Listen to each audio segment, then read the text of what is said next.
From Scalby to Moss, starting in the East Riding of Yorkshire and finishing in South Yorkshire, which is the fourth riding of Yorkshire.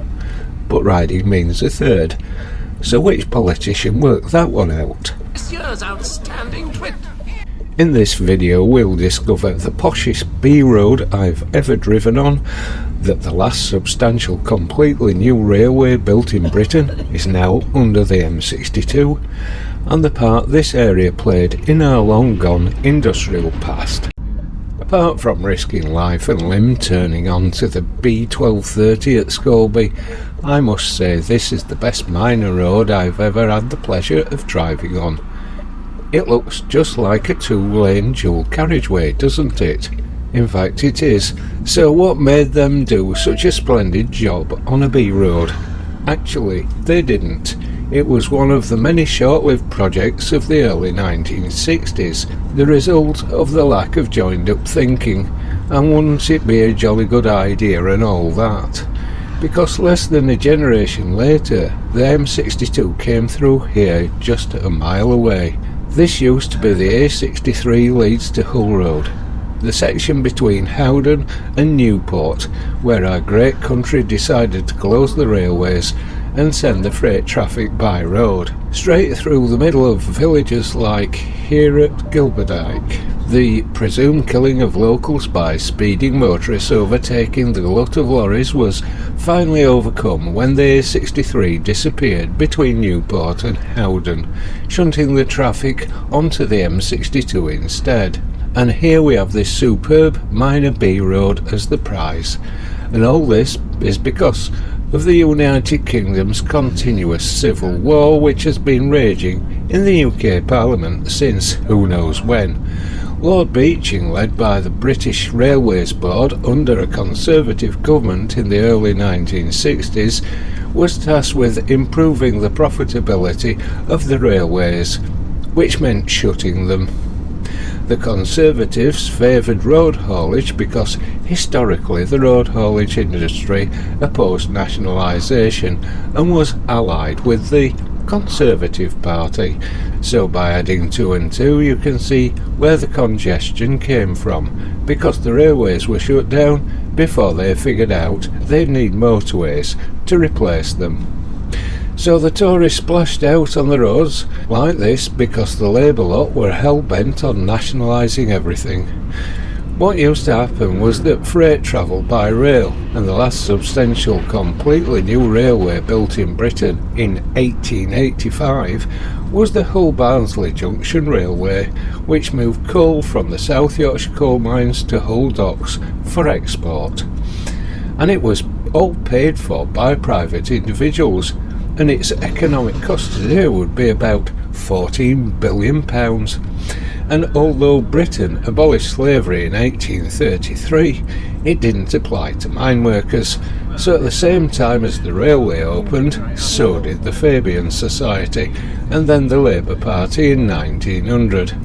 Couple that with 2 world wars and the parliamentary war ever since, and you can see it's all been a right old bun fight. So the railway connected South and East Yorkshire in both goods and passenger transport, and by 1929, thanks to politics, it started shutting down. And by the 1960s, the railway lines and engines were being scrapped and recycled into heavy goods vehicles. And to ensure they never came back, they started building over the railways, like here on the M62. This was Newport Station.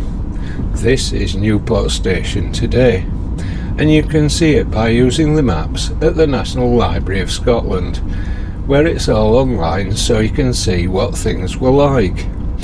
Some good things have come out of it all. For example, they built the Booth Ferry Bridge, and along with it the A614 passing the centre of Howden in 1929.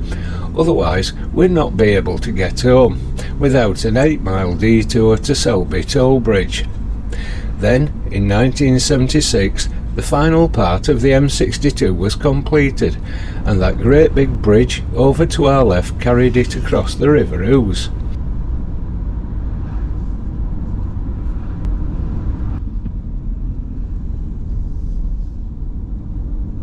As you can see, we're avoiding the M62 and utilising this 96-year-old route instead.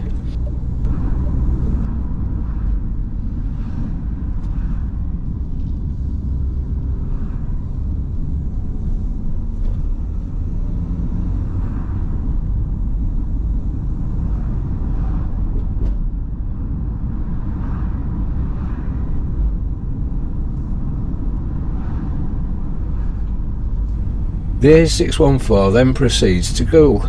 Then you have to fight your way through junction 36 of the M62. So we're going through the traffic calm, sleepy village of Ermine.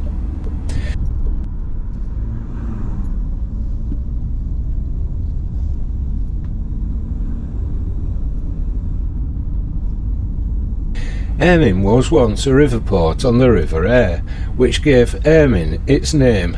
The min bit means river mouth in the old Viking language, and it's here that the River Aire joins the River Ouse. But Hull set up in competition and short-circuited Ermine. Even so, Ermine must have been an important place, because we find evidence of that as we rejoin the A614.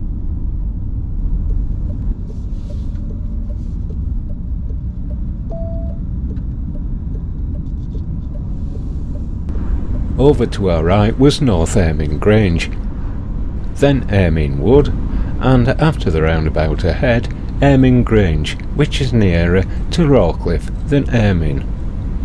This roundabout wasn't here until 1992. What was here was the trackbed of the North Eastern Railway, which closed in 1964, another of Beeching's cuts. The A645 was built on top of the trackbed in 1992, linking Drax Power Station via the A614 to the M62. And here on the right, after the roundabout, was the entrance to Ermine Station, and the farm on the right was Ermine Grange. The A614 takes us on to Rawcliffe, and Rawcliffe was also an early river port until Ermine stole its crown. But then the Nottingley and Hull Canal was opened in 1826 and Rawcliffe Bridge started to industrialise. Croda Chemicals was opened there in 1925, making lanolin by boiling off greasy sheep's wool so we can daub it all over our skin.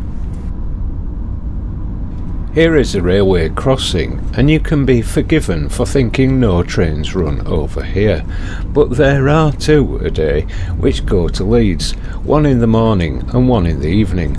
So what if you miss your train?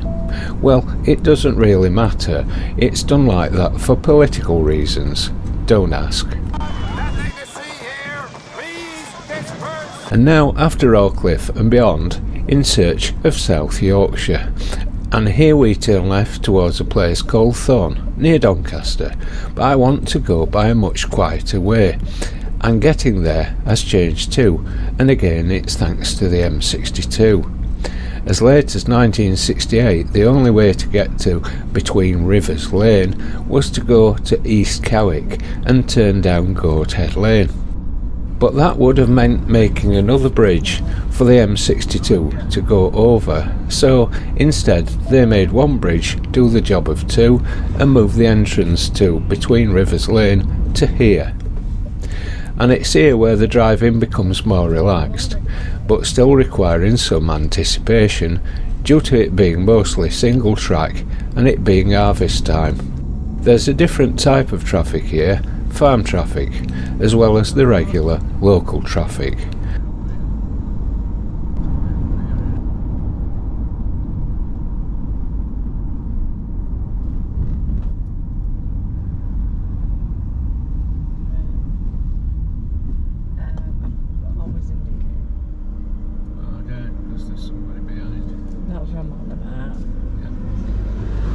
After crossing the Aire and Calder Canal, we cross into South Yorkshire at Went Bridge, not to be confused with Went Bridge, which is on the A1, 11 miles west of here, but it's the River Went, and this is a bridge, and is one of many Went bridges. It's at the northeastern end of a village called Sykehouse 2000, which claims to be Yorkshire's longest village, and that's exactly what it feels like, especially when you enter its 30 mph zone. And so for the next 8 miles we're in Sykehouse, which progress left largely alone, except for the new junction canal and the LNER railway line, both of which simply pass through, and the canal is still there, but not the railway line. Today's tractors are massive, another sign of progress, but one that's still around. The one thing a nation can't do without is food.